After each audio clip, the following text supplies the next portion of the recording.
Welcome. Today we're going to be talking about how to build an ERC20 token on the Ethereum blockchain. This is just the introduction. So, what is a token? A token can represent virtually anything in Ethereum. It could be things like lottery tickets, skills of a character in a game, a financial asset like a share in a company, a currency, or even an ounce of gold, and so much more. Ethereum allows us to create your own cryptocurrency without creating a new blockchain. Traditionally, in order to create a new cryptocurrency like Bitcoin or Dogecoin or even Ethereum, you would need to create a new blockchain. You'd have to create a protocol for your blockchains, and you'd have to get a bunch of nodes that would run the network.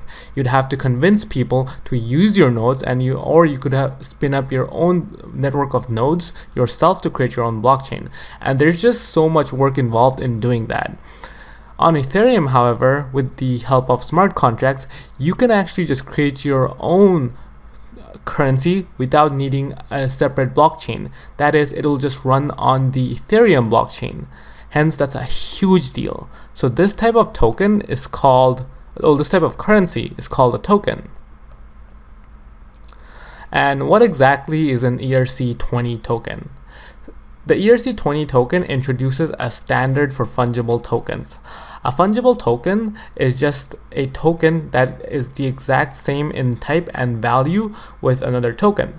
I'm sure you guys have heard of the term NFTs or non-fungible tokens. And if you think about that, a non-fungible token is a piece of digital asset that is unique. However, with coins, there are multiple coins or multiple tokens of the exact same value. So that is what a fungible token means. And ERC20 is just a standard that specifies how a token should work on theory. And why we need standards is so everyone knows how a token works. So let's say if you're to store a token in your wallet like MetaMask, we would all agree upon how the token should work, how much the balance is, who tracks or how it tracks who owns the token, how many tokens there are, how to send the token, and stuff like that. Or even if you wanted to list your own token on a cryptocurrency exchange, you'd want there to be a standard so all these different smart contracts on these exchanges knew how to interact with your token. Things like how it can be transferred, what the balances are, and how to transfer the balances. So this is a list of standard ERC20 token functions. It starts off very simple things like the function name. This returns a string, which is the name of your token.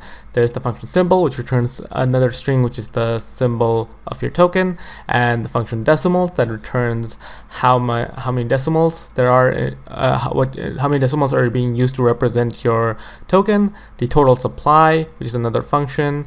There's the function balance off that shows the balance off of a address, how much of your token is contained in that address.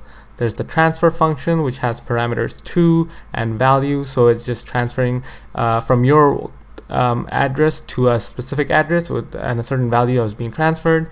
There's the function transfer from, and that's something that we can get into a little bit later. But basically, before you can transfer from, you would need to use the function approve. Hence, what you do is you approve some other address to spend tokens on behalf of you, and then you would call the transfer from function as a third-party address you would move it from one address to another, a certain amount of tokens.